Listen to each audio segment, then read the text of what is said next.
What's up? What's up? What's up? Another episode of Dynasty Theory. Two-man rodeo tonight. If you're watching live on YouTube, you already see that. What is up, Mitch? How's it going? We actually have news today. We were thinking there was going to be no news. We would just go in the show, talk about some playoff values and stuff like that. And boom, we get the two coaching hires we were waiting for. Yeah, the first couple dominoes fall here, looking at some of the head coach openings, and we're going to discuss them tonight. We also are going to run through some of our value risers, fallers, whatever you want to call it, from the guys still taking part in the playoffs and over the last few weeks, because every year we always see these players that get a little bit of a spike, or all eyes are on these games. They're all island games, so everybody's seeing what's going on, and everything these players do throughout the playoffs is under a microscope. And even though our fantasy season has been over for a little bit, we're still paying attention to it as the offseason progresses. So let's see. We got Tide. We got John. What's going on, guys, in the chat? Always appreciate folks joining live. Mitch, like you said, two head coach hires today. Real quick, before we get in that, there's something important that everyone needs to know. John is commissioning 2 leagues in the Discord. As I was saying a couple weeks ago, the last time we were on, that, if you want to join a startup, our Discord is probably the best and easiest way to do it. And John went, boom, he's commissioning 2 of them, and John doesn't commission anything. So I'm just saying that, yes, if you do actually want to join a startup and you don't know where to look, our Discord is like an excellent way to join up. I kicked off 2 startups. I'm still holding strong. I keep saying it. I have not joined either of them or any other startup. I'm just commissioning them, fairly straightforward settings, but just something for people to scratch that itch. Okay. I see people, Zach, John, crazy. I know. Okay. Sorry. DeMeco Ryans, head coach, Houston Texans. Really not much to talk about from a scheme and offensive fantasy perspective and what we could kind of expect here in Houston. But I think it's a great hire from a culture perspective. Somebody bringing something over from a winning organization on the defensive side of the ball. We see how formidable that 49ers defense has been. And we see it with the Jets, that coaching tree. So DeMeco Ryans, good hire for the Texans, Mitch? I think so. I mean, I think it brings immediate credibility to that franchise who hasn't had it the last few years. I wonder what it means for someone like Brandon Cooks. Yeah, Brandon Cooks probably didn't like playing for the previous regime. He's probably going to be okay playing for Ryans, in my opinion. But I think that's what happens is now free agents might want to go there because they can put maybe not trust in the fact that Ryans is a good coach. They could put faith into him as a person and who he was on the field, even as a player, and everything he's done outside of football. So in my opinion, I think, like you said, it's a great hire from the franchise point of view.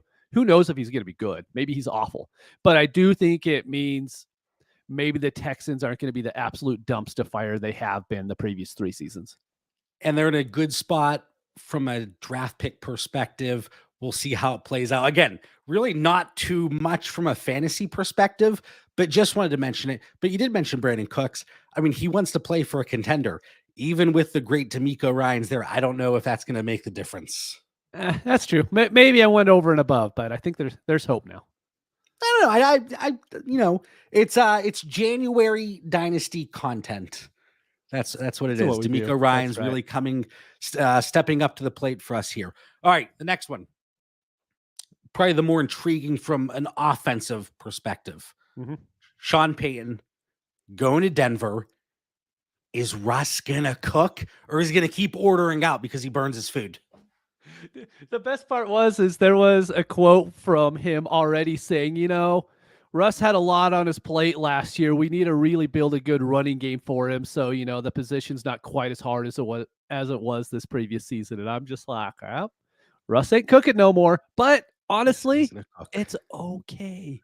It's good. Like, Russ not having to do as much is probably better for us fantasy wise than actually asking him to put it all on his shoulders because he just doesn't have that in him anymore. So maybe put a good offense around him. Do what the Lions have done for Jared Goff. Just give him wide receivers, a good running game that they should already have, build up the offensive line, and he's probably okay. But when you take away the wide receivers with all the injuries, you have Williams leaving early in the season. Yeah, it was like week 2 or week 3, whatever it was. He went out, and then you have a bad offensive line. Most quarterbacks are going to struggle there.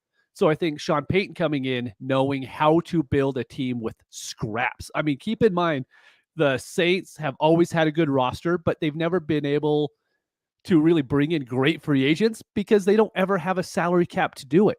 So I think Peyton is immediately going to make this team better. And it almost makes me want to buy into Russ. Not quite, but almost. Well, here's the thing, whether or not things pan out. I mean, really quick with Sean Payton, we know the types of the high caliber offenses he's put out on the field, but then it's really difficult to look at it and say Peyton or Drew Brees or Peyton. Like, it's like the chicken and the egg situation. And because they were together for so long, it is difficult to separate them and differentiate who was really providing. I mean, it's like the Belichick and Brady situation. It's not far removed from that type of symbiotic relationship. Is that? Yeah, I think that was all right. Yeah, I think that's good. So we're looking at Sean Payton. The first thing it does, it does build credibility. We talked about credibility with DeMeco Ryans, but it builds credibility for this offense within the dynasty community. And I see our guy Greg is in the chat. He's a diehard Broncos fan. He's out there in Denver. So I think from a fan point of view, they're going to like this. Initially. We'll see how it plays out. But the coaching situation last year, it was a dumpster fire. It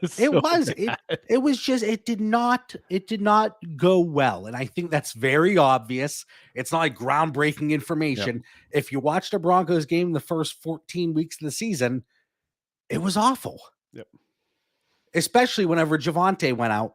I put it in the chat. Whenever Javonte Williams was healthy, Russell Wilson had a 4-to-1 touchdown to interception ratio. It's not because he was throwing a ton of touchdowns, but he was limiting those mistakes. With Javonte out, it was almost 1-to-1. It was like so bad.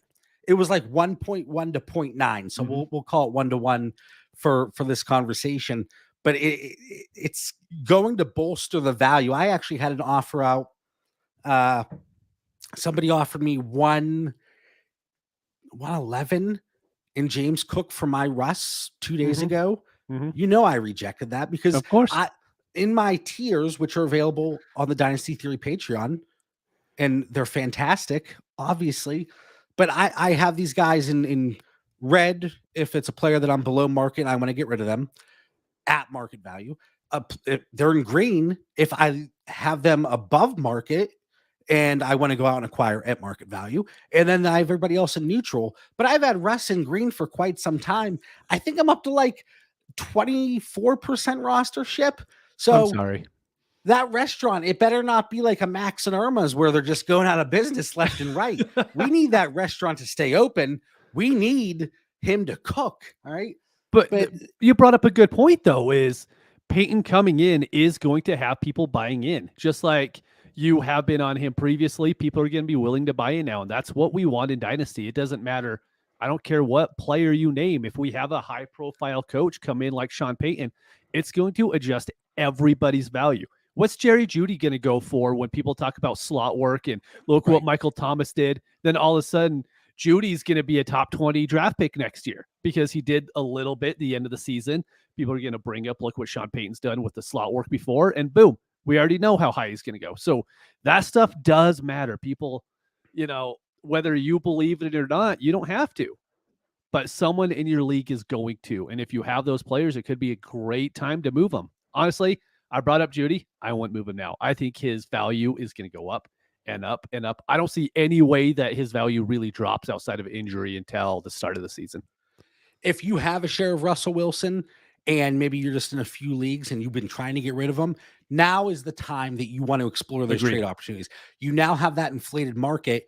Whereas if you were previously buying at a discount, it's going to be difficult to continue to grow that exposure at those lower prices. Cortland Sutton, I would shop him. If you have Cortland Sutton on your roster, I would shop him.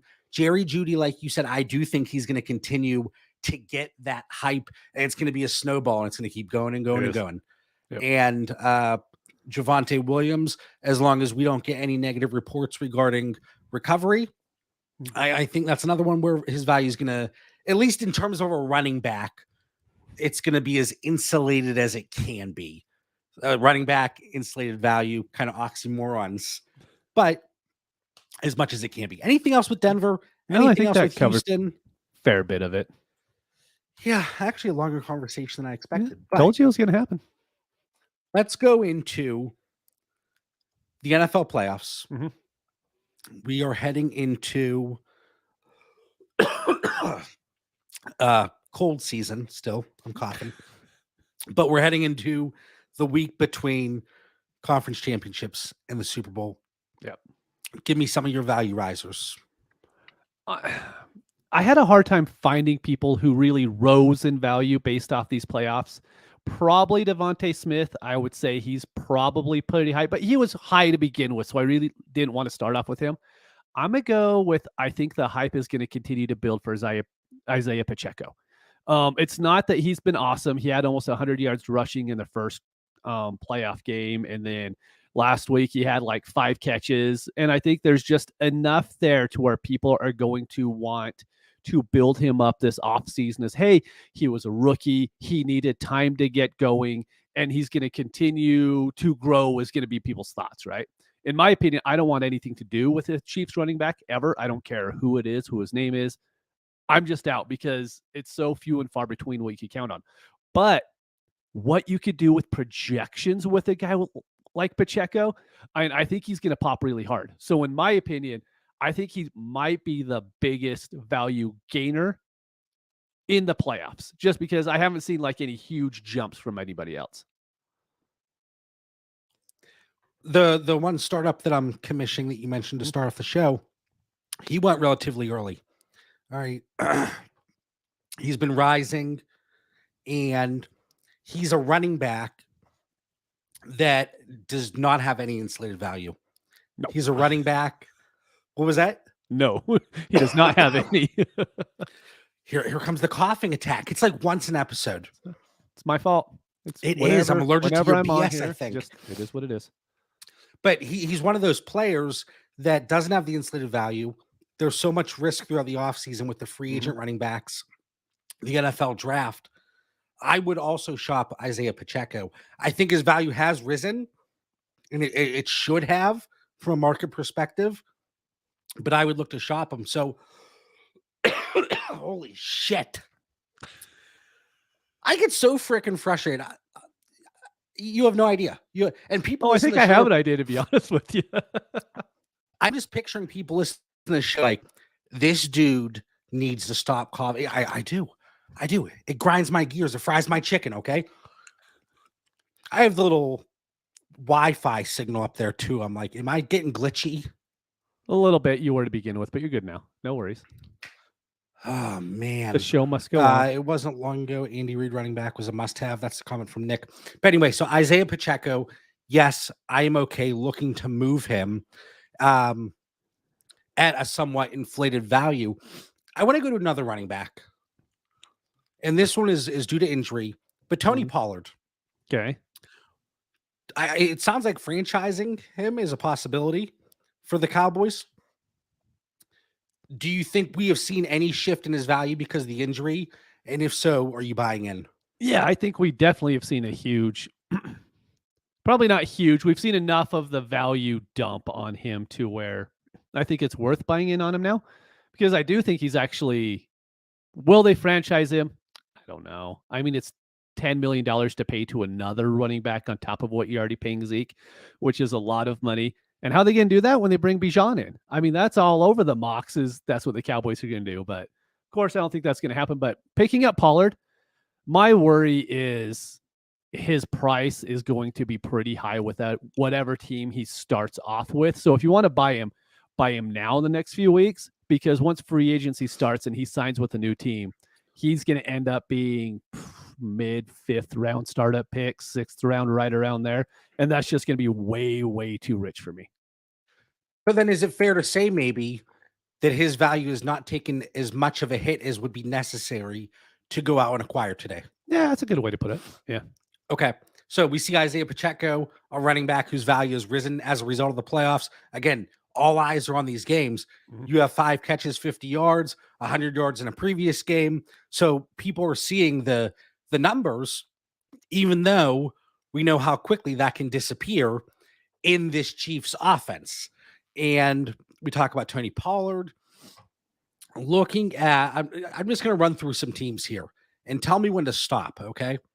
And this can be from a value riser, somebody that fell, but then also we're going to tie into the market, and maybe they have fallen for us, but they've fallen more on the market. So now Okay. they're a buy, even though they fell. Okay. I think I'm following. We'll find out. It's like who's on first over here. Yeah. All right. So the Seahawks lost in the wild card. Geno, Walker, DK, Lockett, Fant.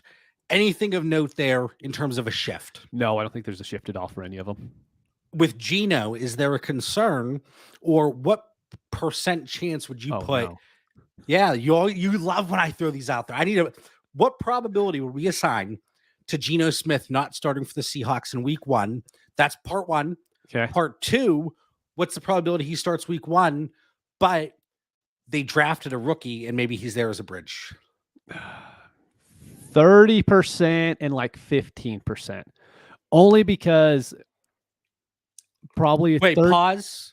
30% chance he doesn't start. Okay. I asked the question. I had to remind myself what the question was. So 30% that he doesn't start. So 70% chance that he does. But I think if he does start, they're not going to be drafting a rookie. I really don't think that. I think if they bring in a rookie, then that rookie is going to get run. But I don't think it's going to happen just because I don't think Pete Carroll wants to go through that. I don't think he wants to start a 3-year process of trying to get a rookie quarterback going. I just don't see it happening, to be honest with you. So fair chance it's Geno or a quarterback a little bit better. And while they did lose in the wild card game to the 49ers, I thought for the most part, Geno Smith played okay. Yeah, it wasn't his fault they lost. I don't think it was a loss due to Geno, and that's really the only situation. If he would have gone out 40% completion percentage, 3 picks, 4 picks, no touchdowns, it would have been a disaster, obviously. Yep. So as it stands today, Geno Smith, what rookie pick would you compare him to in a typical 12-team superflex? And of course, we're going to throw the tight end premium. Why are you doing that to me? I wouldn't pay more than a late second for him in a 12-team league. I think it's going to cost more than that to get him. Yes, it would. But he's not a guy that I want in my lineup. That's my thing. I mean, I think the value is what it is, so it's probably a mid to early second. But he's not a guy that I want to start. Like, if I'm going into the season with Geno Smith as my quarterback too, I might as well be moving some other pieces, rebuilding for next year. Straight up, Cam Akers or Geno Smith? Let's go cross positionally. That's so team dependent, but I'm going to go Geno. Geno, ship it. All right, let's skip over this team. Okay, Chargers. Well, no, because I'm thinking about how long these conversations are going to be. You're good. Chargers. What was it, a 20? Oh, we've been talking about Keenan quite a bit lately. What was that? We've been talking about Keenan Allen quite a bit lately. That was on this weekend's episode of The Pivot Point, only on the Dynasty Theory Patreon. Chargers, wild card loss, disaster. Jaguars come back from 24, 27, whatever it was. Herbert, Eckler, Keenan, Mike Williams, Palmer, Everett. Of course, Everett, he is, actually, I think he has 1 year left on this contract, but Kellen Moore coming over as the offensive coordinator. I think maybe that will have more of an impact than anything we saw in their lone playoff game. So what impact does that have? Is any change in value warranted? Honestly, for me, it's just Keenan's the only guy I'm worried about. That's because of his age. Because you'll have people like me who do not want to buy into him because I think he's turning, was he 31 or 32 next season? Can't remember off the top of my head. But I mean, he's old enough now to where I don't want to try to get him. And so it's not based off his playoff performance at all. It's based off, I don't want to buy in that old of a slot wide receiver that's injured a fair amount of times. And he's going to be 31. I was throwing my finger up if you saw 31. So overall, and again, that's why I wanted to go with the Chargers here. We're not looking at this situation because of what we saw in the first round of the playoffs or because of Kellen Moore being hired as the offensive coordinator there in Los Angeles as anything that we are changing with their values. The way we saw them last week or a month ago, we still value them in a similar fashion. Agreed. All right. Jaguars, divisional loss, making it one extra round. Lawrence, Etienne, Christian Kirk, they're getting the hype. Evan Ingram, free agent. I want to talk about Calvin Ridley. Okay. He has gotten to the point now, and it's like it's every day now on Twitter is Calvin Ridley Day. We, in our Discord, people are sharing tweets that they see, and we always get great conversations and discussions because of it. But Calvin Ridley, I am firmly on move him. And again, not just move somebody to move them, but if we get their value that we're seeing on the market or in different trade situations, I would like to maximize. If I can get wide receiver 30, 35 prices in return for him, somebody entering their age 29 season, a new situation, even with the great Trevor Lawrence, is he even going to be, you always say this, is he going to be able to play week one? That's the thing. We don't know. And that's, I think a lot of people aren't looking into that. It's not that he was suspended for the 2022 season. It's that he was suspended for a minimum of the 2022 season. And so there's a chance to where maybe he will be there week one. Maybe he'll be there week 10. We have no idea how it's going to play out. So for me, I completely agree. I think if you can get what the hype is for him, I think you move him immediately. And there's no real reason to go out and get him right now. And it's funny that the player that's not even reinstated yet is the one that's seeing this value bump. Yeah. I mean, Christian Kirk, he's, I still have him as a buy. I think if he had a different name with the season he had, he would be valued far differently. So if we're sitting there and you're deciding between who you're going to take at 112 or 201, I might be able to get Christian Kirk plus a small piece when the rookie drafts come around.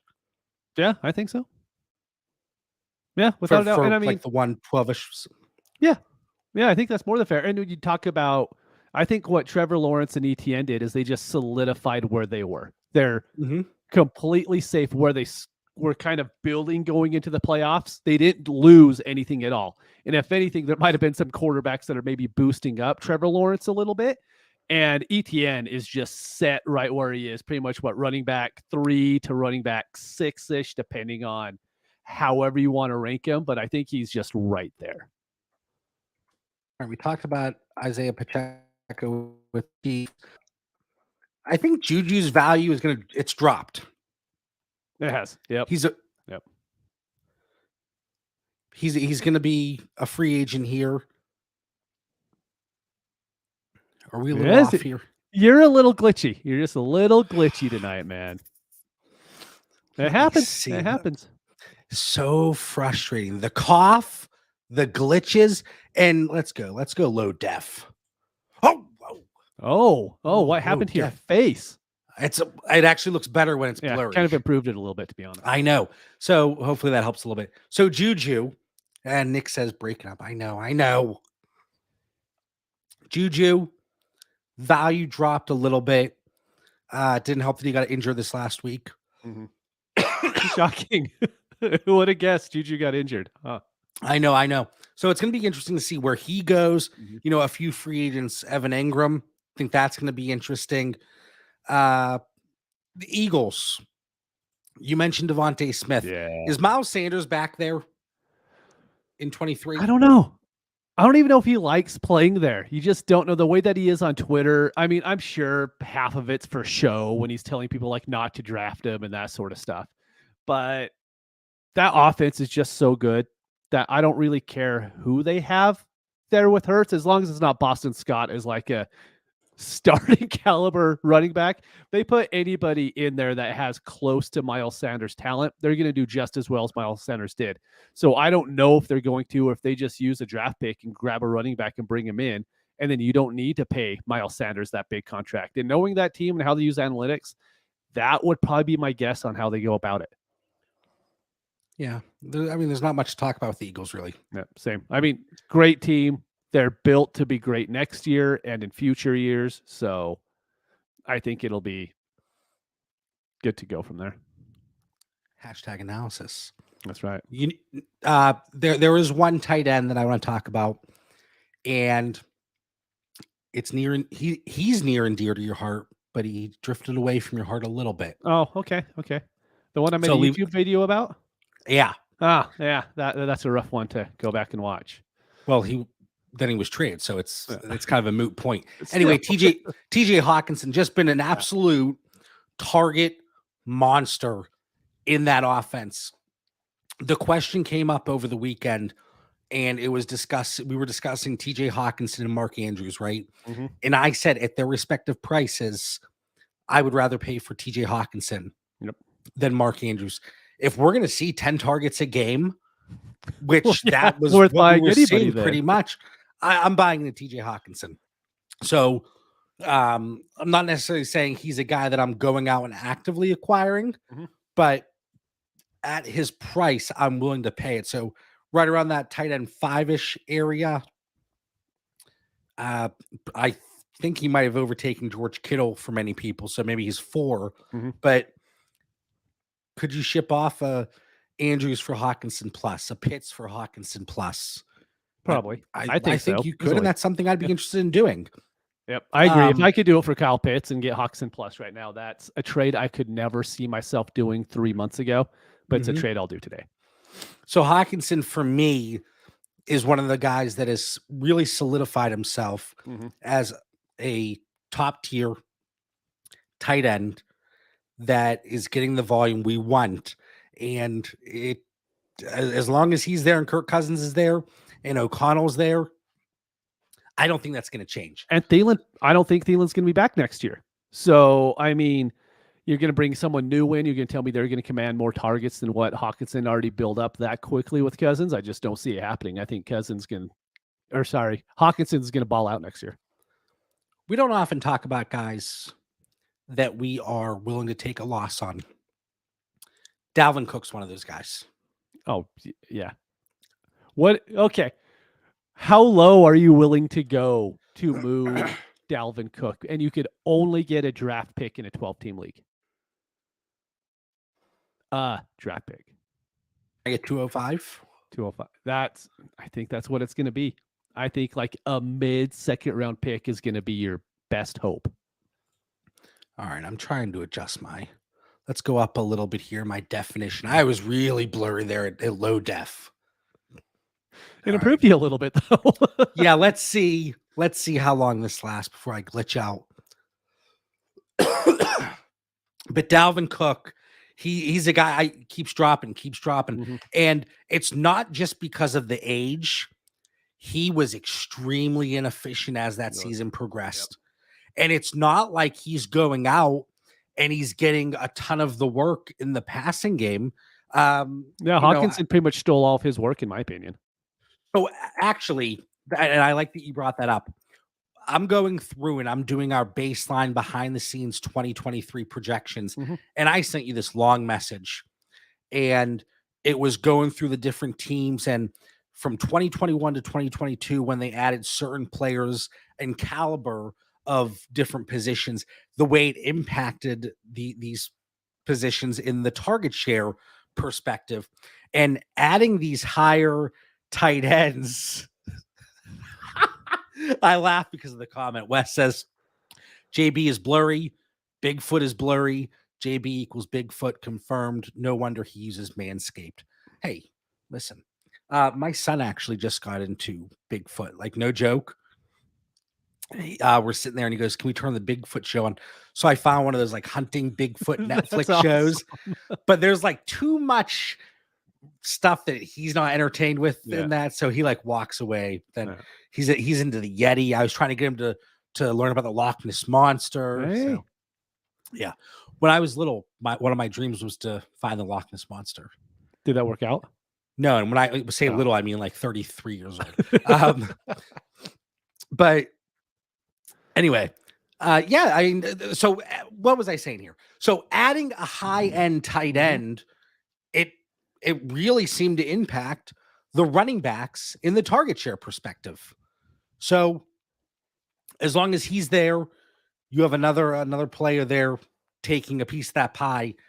The way Dalvin Cook efficiency down, especially as the season progressed, I'd be looking to move him, and you're going to have to move him at a discount below market.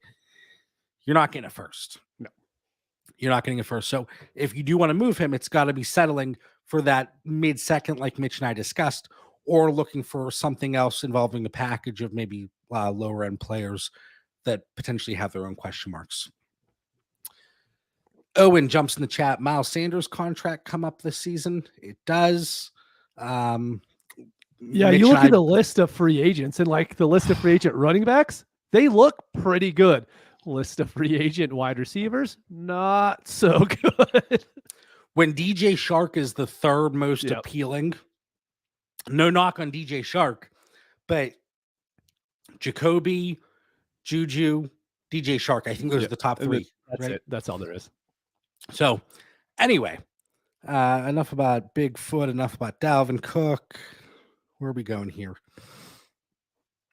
49ers, let's just get to it. Okay. I was looking at this a few different ways, right? So they're in the conference championship. They lose. Brock Purdy gets injured early. Josh Johnson comes in. We now see that not every quarterback can operate a Shanahan offense. True. And just looking at some of the comments here in the chat. So not every quarterback can run that Shanahan offense. Did that kind of help Brock Purdy's stake and claim to that starting spot? But then you have to tie in the injury. So now, what is it? UCL? It's a torn UCL. At least 6 months. Is that what it was? At least, yeah. I mean, best case scenario, he might be back for a training camp, but I mean, that's pretty scary. Yeah, so this is now a situation where we can move Brock Purdy down. So he's one of the bigger losers. But again, it's not because of play, right? It's because of injury. But you can't just put an asterisk next to it and say, well, we're not going to talk about it because of the injury. So this now opens up an opportunity in my mind, if you have Trey Lance on your team, to now get a slightly inflated return. I am of the belief that they make a splash at the quarterback position, and I think they go get Tommy Gunn. I think Brady. I hate to, I'm not trying to go down the Florio route, but I just a hunch, just something in my stomach. Tom Brady is the starting quarterback week 1 for San Francisco. So it's not a long-term answer, but it's going to kill Trey Lance's value even further. Oh, yeah. Why didn't they commit to him this year, even though he's back, he's healthy? So Jimmy Johnson, Jimmy Garoppolo elsewhere. I mean, maybe unless he resigns, but let's say he's out. Okay. He's out. Yeah. He'll be out. He ends up as a New York Jet. Brock Purdy, at least 6 months. Trey Lance, just not great. Just not a good quarterback. So this now gives you a chance to move on from Trey Lance. That's what I would look to do. Yeah, I agree. It's about, so quick question. I know you're coughing, so I'll take a second with it. Who was a bigger bust, Trey Lance or Zach Wilson? Gotta be like for fantasy. No, for like franchise wise. Which team was hurt most? The 49ers trading up for Trey Lance, or the Jets just choosing wrong as Zach Wilson at number 2? I would say Zach Wilson, because you can clearly see that the 49ers still have all the other pieces they need. Yeah. Yep. So, but yeah, I agree. If you could get anything for Trey Lance, I think it's a great time to move him. I still have quite a few shares of him. But knowing that, it's kind of time to buy in on everybody else. If you like Kittle, if you like Debo, if you like Ayuk, if you like Christian McCaffrey, have a little hope that they could bring in somebody better. What's going to happen to every single? They bring in Tom Brady. Christian McCaffrey is the locked-in 101 in every single redraft best ball league there is next season. I mean, his projection at that point, his targets are going to be like 140 targets on the year. It's going to be obscene. But so that's the thing, is if you do believe that they're going to move on from Lance, so these are the stances that if you take now, you'll look better for it in March and April. And that's why we're active in our leagues year round, because you can just wait, see what happens, pick up the pieces, then pay a little bit extra if you have to. You're not going to hit on any losses, so no big deal. But if you could be early, this is how you turn your, we always say, the return on investment. If you could change it just a couple percentage points by being right on this sort of thing, I think it's the stance that you have to make. Yeah, it's a good point. And, obviously if they go to Trey Lance, there is going to be that long conversation again. Well, what impact does this have on the overall targets? Hurts CMC, without a doubt. It would. And the Russian quarterbacks, they do limit the upside of running backs overall. And the overall piece of the pie gravitates more towards the wide receivers, even though now that pie is going to be small, smaller in comparison. It's so interesting this year, because in previous years, especially last year, it's fresh on our minds. You had that Gabe Davis blow-up game. Just a game that just fueled the fire for conversations throughout the next 6 months, 7 months. We didn't really have that this year so far. Yeah, that's true. Yeah, we didn't have anything big from like a mid-tier player that just shot up. Like, you see the guys that should be producing. Yeah. Yeah. So of course their values. Go ahead. I was just saying, you kind of need, what we're looking for is in 2 weeks in the Super Bowl, it's going to be like Sky Moore. If Sky Moore can go out and have a 6-catch, 120 yards and a touchdown or 2 game, then all of a sudden it could be him. But you're right. There hasn't been anybody that's done that in this playoff. You could throw Juju back in there. Throw Tony in there. I think Tony is so injury riddled at this point that I think he could go out and have 10 catches and 150 yards. I don't know if people will buy into him, because the dude can't stay healthy for long enough to get 10 catches in a season. Yeah. So we wanted to go through, are there any other players that you had on your list? The only one, people weren't into him to begin with, but I think Devin Singletary is kind of dead at this point.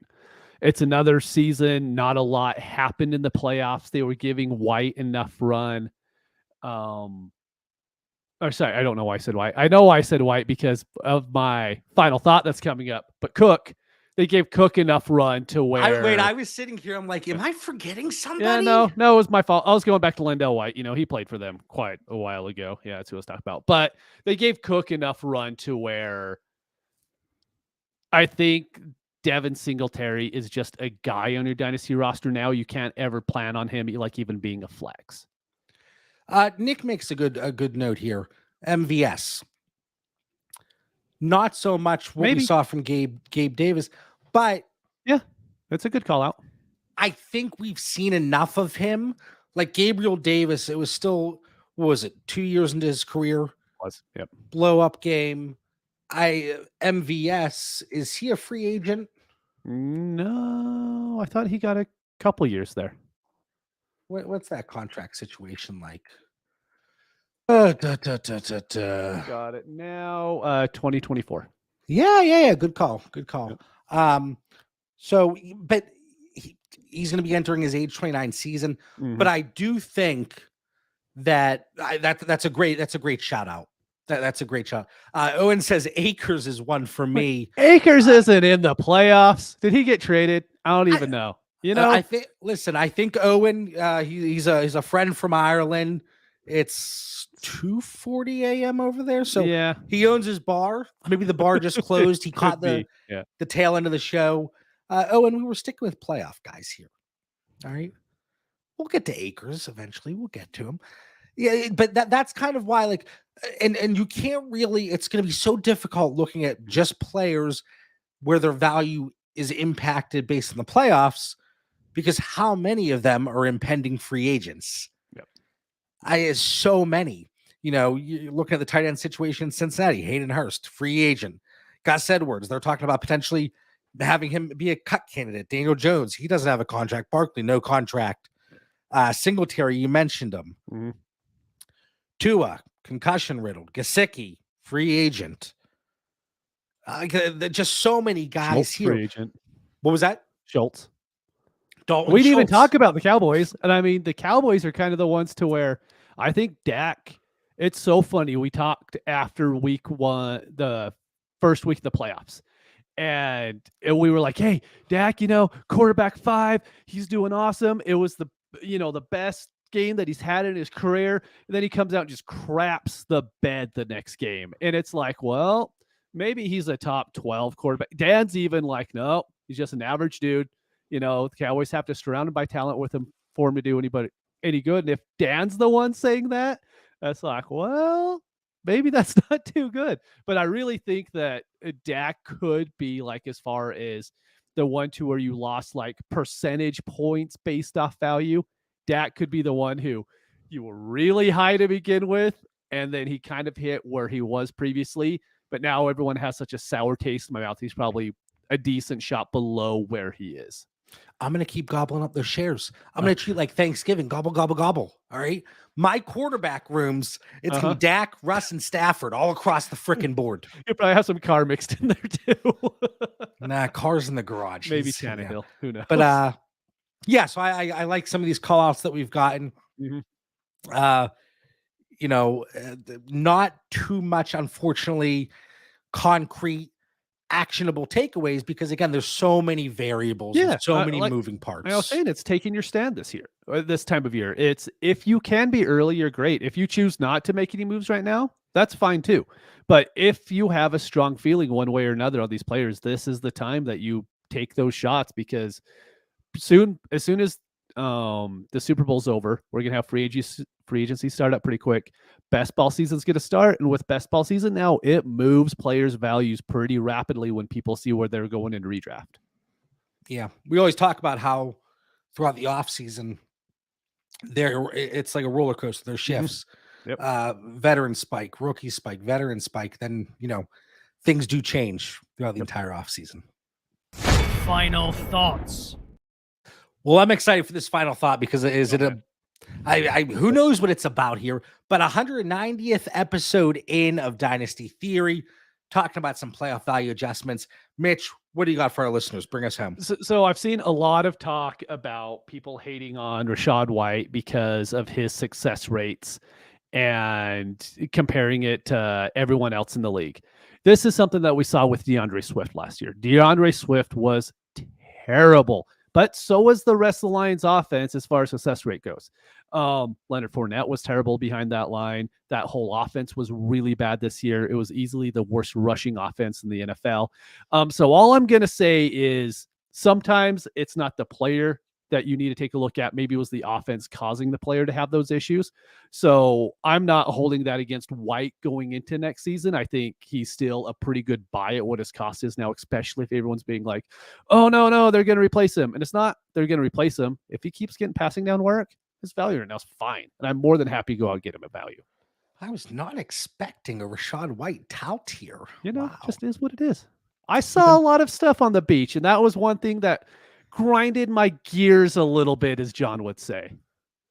What kind of beach were you at? There was just Rachaad White, Rachaad White, Rachaad White. Twitter beach. Twitter. Yeah. I like it. Haters. All right. Hopefully you all enjoyed the show. We'll be back next week with another episode of Dynasty Theory. For Mitch Sorensen, Dan Lamagna, I'm John Bauer. We'll catch everybody later. Peace.